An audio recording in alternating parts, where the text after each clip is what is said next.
All right, it's Wednesday night, just before the show is gonna start. A lot of people already over there set up, a lot of vendors anyway. They like to come in early, you know, and sell their stuff to each other. Me personally though, I'm still in the garage, working on this junk. Got my trailing arms right there. Got my 1-ton full floater in there. Got a 456 gear in there with a locker. I got a lot of junk on the floor. Got some shocks that fit right in, by the way. And I got my upper link here, welded that.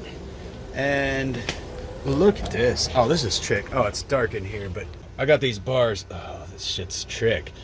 So got some holes in the floor, straight on down. Got my shock mounts right here. Shocks will be halfway into the cab, whatever, and halfway hanging out the bottom. And as you can see, plenty of travel. Gonna have a full 18 inches of travel.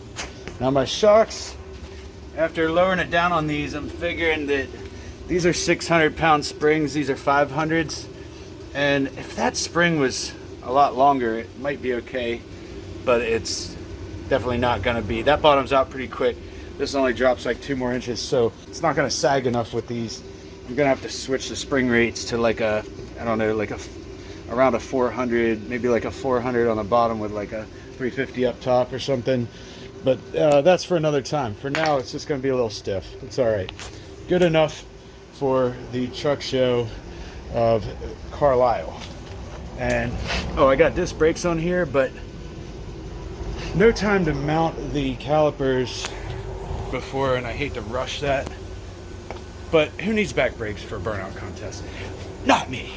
Okay, you guys. I guess I'm gonna post this video now, and just have to wait to see the finished product at the show. That is the Carlisle Truck Nationals 2022, you guys. And make sure to subscribe to my channel, WHIPBASH.